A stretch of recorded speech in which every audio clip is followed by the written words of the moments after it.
अस्सलाम वालेकुम स्टूडेंट। इस लेक्चर में हम डिस्कस करेंगे adjoint of a 2x2 matrix. ठीक हो गया।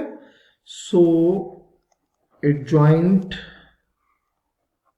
ऑफ मैट्रिक्स, और मैट्रिक्स का ऑर्डर क्या होगा स्टूडेंट? वो होगा 2x2 होगा। सही हो गया। अच्छा, लेट्स से हमारे पास एक मैट्रिक्स है ए, जिसकी एंट्रीज क्या है? ए, बी, सी एंड डी। ठीक हो गया। और हम इसका एडजॉइंट फाइंड करना चाह रहे हैं, तो एडजॉइंट को क्या करेंगे? एडजॉइंट ऑफ ए लिखेंगे। और राइट साइड पे क्या होगा स्टूडेंट? राइट साइड पे ये होगा कि ये जो एंट्रीज है ना, इनकी जगह आपस में चेंज हो जाएगी। किस तरह से? कि डी की जगह, मतलब ए की जगह डी आ जाएगा और डी की जगह ए आ जाएगा, और जो बाकी दो एंट्रीज रह गई है ना, इनका साइन चेंज हो जाएगा। लेट्स से यहां पर बी है तो ये माइनस बी हो जाएगा, और यहां सी है तो ये माइनस सी हो जाएगा। ठीक हो गया। क्लियर हो गया स्टूडेंट? अच्छा, अब एक एग्जाम्पल के साथ इसको देख लेते हैं। एग्जाम्पल में आपके पास सपोज करें कि एक मैट्रिक्स है सी, जो कि इक्वल है 1 - 2 3 एंड 4, और हम इसका एडजॉइंट फाइंड करना चाह रहे हैं। तो क्या लिखेंगे आप? Adjoint of C is equals to, क्या करना है कि इन दोनों की जगह चेंज करेंगे।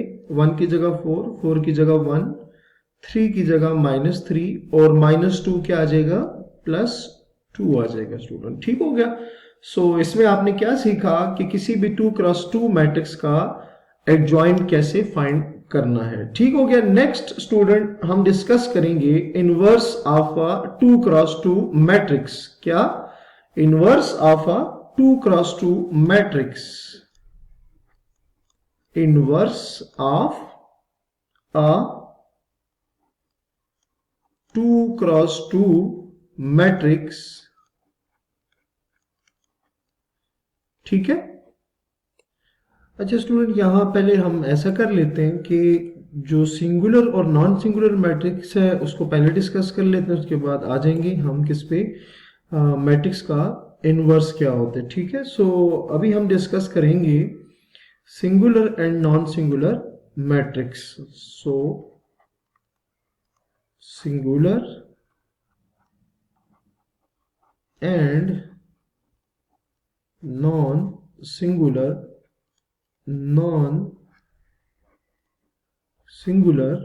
मैट्रिक्स।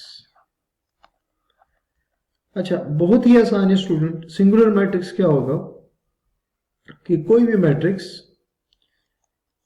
ए सिंगुलर होगा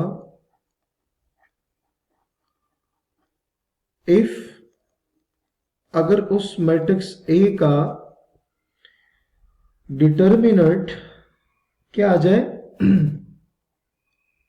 0 आ जाए। ठीक हो गया। और नॉन सिंगुलर क्या होगा कि कोई भी मैट्रिक्स बी नॉन सिंगुलर होगा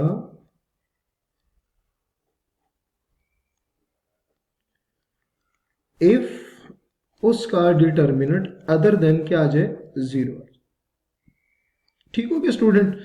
सो सिंगुलर और नॉन सिंगुलर में फर्क आपने देख लिया कि डिटर्मिनेंट लेना है। अगर डिटर्मिनेंट 0 आ जाएगा तो वो सिंगुलर होगा, और अगर डिटर्मिनेंट अदर देन 0, कुछ भी आ सकता है लेकिन 0 नहीं आ सकता, तो उस मैट्रिक्स को हम क्या कहेंगे? नॉन सिंगुलर मैट्रिक्स कहेंगे। अच्छा, अब हम डिस्कस करेंगे inverse of a 2x2 matrix. Inverse of 2x2 matrix.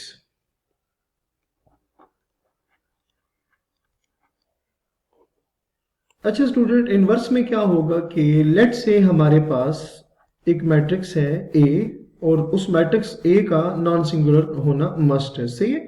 So let करेंगे कि let A is a non singular matrix, non singular matrix, let A is a non-singular matrix। और अगर आपके पास एक दूसरा मैट्रिक्स ऐसे हो and B is a matrix, और B एक ऐसा मैट्रिक्स हो such that कि अगर मैं A को B के साथ मल्टीप्लाई करूं या B को A के साथ मल्टीप्लाई करूं और मेरे पास आंसर आ जाए आइडेंटिटी मैट्रिक्स। ठीक हो गया। सो इस केस में मैं क्या कहूंगा कि B इज मल्टीप्लिकेटिव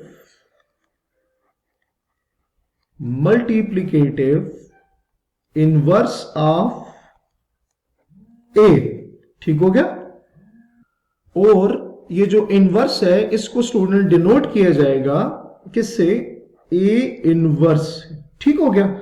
मतलब किसी भी मैट्रिक्स का जो इनवर्स है उसको A इनवर्स से, क्या ये जो ऊपर -1 नजर आ रहा है इसको क्या पढ़ते हैं? इनवर्स पढ़ते हैं। ठीक है। दैट इज मतलब इसका मतलब ये हुआ कि जो B है बेसिकली वो किसकी इक्वल आ रहा है? A इनवर्स के। So A is equals to A inverse and A inverse is equals to A क्या होगा? I के इक्वल होगा। क्यों? क्योंकि हमने ऊपर लिखा था कि क्या होगा कि अगर A को B के साथ मल्टीप्लाई किया जाए और B को A के साथ मल्टीप्लाई किया जाए तो आंसर क्या आना चाहिए? आइडेंटिटी मैट्रिक्स आना चाहिए। ठीक हो गया। तो जब हमने B की जगह पे A इनवर्स रिप्लेस किया तो हमारे पास ये चीज आ जाएगी। अच्छा, आइडेंटिटी मैट्रिक्स क्या होगा स्टूडेंट? लेट्स से मेरे पास मैट्रिक्स है एक A। ठीक है। तो A मैट्रिक्स है जिसका मैंने इनवर्स फाइंड करना है और वो सपोज करें 1 2 3 4। स्टूडेंट अगर आप इसका ऑर्डर देखें ना इस मैट्रिक्स A का, तो वो आपको नजर आ रहा है कि इसमें 2 रोज और कितने कॉलम है? 2 कॉलम है। ठीक है। तो जो मैं कह रहा था कि अगर मैं A को A इनवर्स के साथ मल्टीप्लाई करूं और A इनवर्स को A के साथ मल्टीप्लाई करूं और आंसर आएगा आइडेंटिटी, तो उस केस में आइडेंटिटी क्या होगा? आइडेंटिटी आपके पास क्या होगा? आइडेंटिटी का मतलब होता है 1 0 0 1। ठीक है। रीजन क्या है कि चूंकि जो A मैट्रिक्स था उसका जो ऑर्डर था अगर वो 2 क्रॉस 2 था तो I जो आइडेंटिटी मैट्रिक्स है वो भी आपने क्या लेना है? 2 क्रॉस 2 मैट्रिक्स आपने लेना है। स्टूडेंट इस केस में चूंकि मेरे पास A का जो ऑर्डर था वो 2 क्रॉस 2 था तो आइडेंटिटी भी क्या होगा? 2 क्रॉस 2 का एक इस तरह का मैट्रिक होगा। आइडेंटिटी मैट्रिक्स हम डिस्कस कर चुके हैं। क्या होता है कि इसका जो डायगोनल एंट्रीज होती है ना वो सारी की सारी 1 होती हैं और डायगोनल एंट्रीज के अलावा जो भी वैल्यूज होती हैं वो क्या होती है? 1 होती है, सॉरी 0 होती है। ठीक है। तो सपोज करें मेरे पास अगर यहाँ पर एक मैट्रिक्स A होता उसका ऑर्डर 3 क्रॉस 3 होता तो आइडेंटिटी मैट्रिक्स भी क्या आ जाता? 3 क्रॉस 3 का आ जाता। सो ये चीज आपने अपने माइंड में रखनी है। तो आपको समझ आ गया होगा कि किस तरह से हम इनवर्स फाइंड करते हैं किसी मैट्रिक्स का। सो आप अगली वीडियो में हम एक एग्जांपल लेंगे जिसमें हम किसी मैट्रिक्स का इनवर्स फाइंड करेंगे। तो अपना बहुत ख्याल रखिएगा। अल्लाह हाफिज।